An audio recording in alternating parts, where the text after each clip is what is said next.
Floricanto presenta.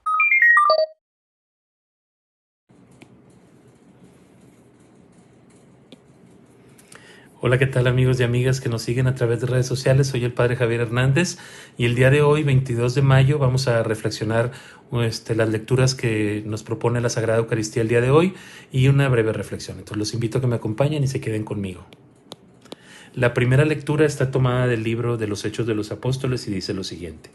En aquellos días Pablo tuvo una visión nocturna en Corinto, en la que le dijo el Señor: no tengas miedo, habla y no calles, porque yo estoy contigo, y nadie pondrá la mano sobre ti para perjudicarte. Muchos de esa ciudad pertenecen a mi pueblo. Por eso Pablo se quedó allí 1 año y medio y explicándoles la palabra de Dios. Cuando Galión era procónsul de Acaya, los judíos de común acuerdo se abalanzaron contra Pablo y lo llevaron ante el tribunal, donde dijeron: este hombre trata de convencer a la gente de que den a Dios un culto contrario a la ley. Iba Pablo a tomar la palabra para responder cuando Galión dijo a los judíos: si se tratara de un crimen o un delito grave, yo los escucharía, como es razón. Pero si la disputa es acerca de palabras o de nombres o de su ley, arréglense ustedes. Y los echó del tribunal. Entonces se apoderaron de Sóstenes, jefe de la sinagoga, y lo golpearon delante del tribunal, sin que Galión se preocupara en lo más mínimo. Pablo se quedó en Corinto todavía algún tiempo. Después se despidió de los hermanos y se embarcó para Siria con Priscila y Aquila. En Cencreas se rapó la cabeza para cumplir una promesa que había hecho. Palabra de Dios. Te alabamos, Señor. Al Salmo 46 respondemos: Dios es el Rey del universo. Aleluya. Aplaudan pueblos todos, aclamen al Señor de gozo llenos, que el Señor, el Altísimo, es terrible y de toda tierra Rey supremo.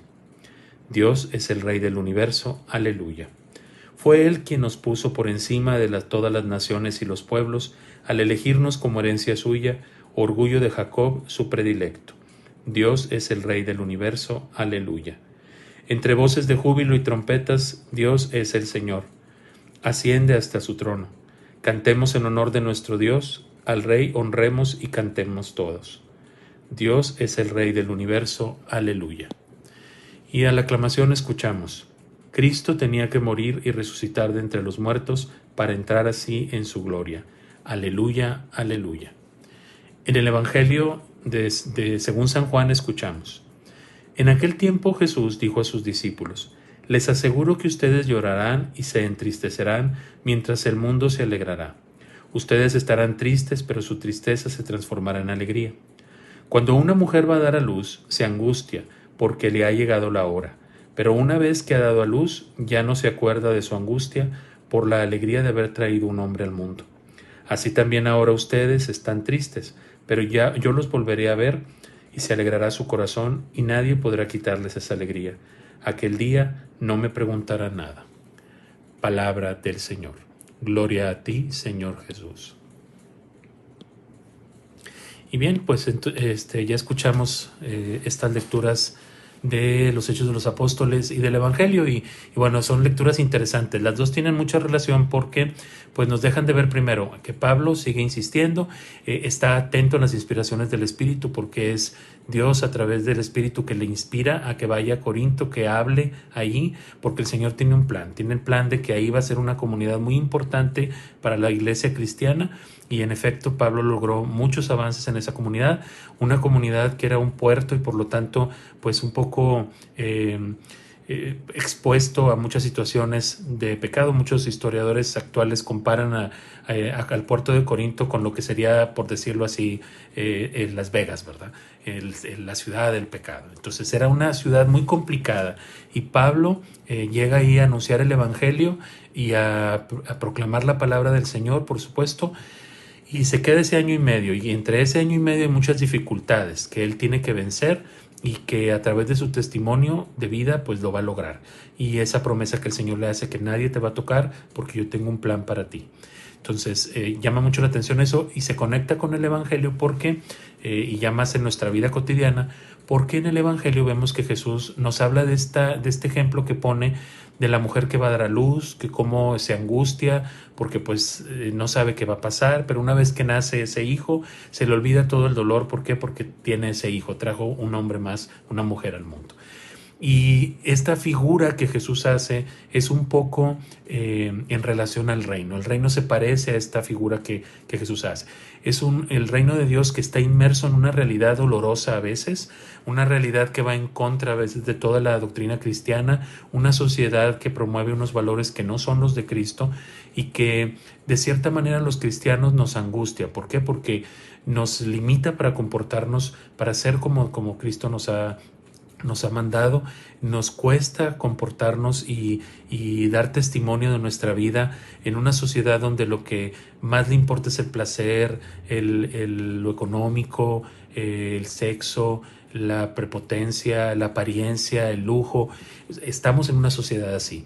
Y el cristiano que promueve la humildad, la familia, la vida, todos estos valores que tenemos en el reino, pues se batalla. Sin embargo, aún a pesar de todos estos dolores y dificultades a los que nos enfrentamos en el mundo, por supuesto que sentimos alegría porque se va manifestando entre toda esta situación adversa, se va manifestando el reino de Dios. Cuando vemos personas que viven la caridad, cuando vemos personas que tienen un corazón bueno, que buscan ayudar a los demás, que hay testimonios de vida que nos mueven el corazón, nos da esperanza. Y entonces vemos que el reino de Dios se va instaurando poco a poco y que la alegría que nos produce es esa alegría de la que habla Jesús en el Evangelio el día de hoy. Te invito a que en este tiempo en que vivimos una situación complicada, difícil, sigas con esa alegría que caracteriza a todos los que somos cristianos, que buscamos proclamar a Cristo desde nuestras azoteas, nuestras familias, nuestras disposiciones diarias que tenemos que hacer, si estamos trabajando, si estamos estudiando, donde estemos, tenemos esta oportunidad de que en medio de este mundo tan difícil podemos proclamar a Cristo. Llama mucho la atención, quería también platicarles, en la primera lectura se fijaron que dice que San Pablo en Cencreas se rapó la cabeza.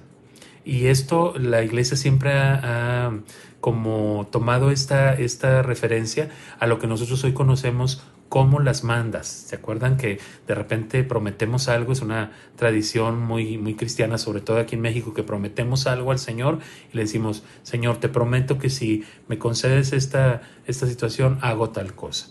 Que siempre hay que recordar que las mandas las debe de hacer uno, no debe de andar poniendo a los demás. Es como aquellas mamás que te prometo, Señor, que si sana mi hijo te lo llevo ahí con la Virgen de San Juan. Pues es que el niño no tiene la culpa, o sea, la que está pidiendo el milagro eres tú. Entonces no obligues a tu hijo a ir contigo, sino ve tú, ve a darle gracias a Dios.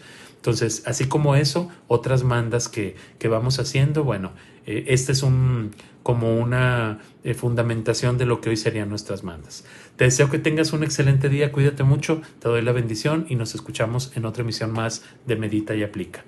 Que la bendición de Dios Todopoderoso, Padre, Hijo y Espíritu Santo, descienda sobre ustedes y permanezca para siempre. Que Dios te bendiga, cuídate mucho. Chao.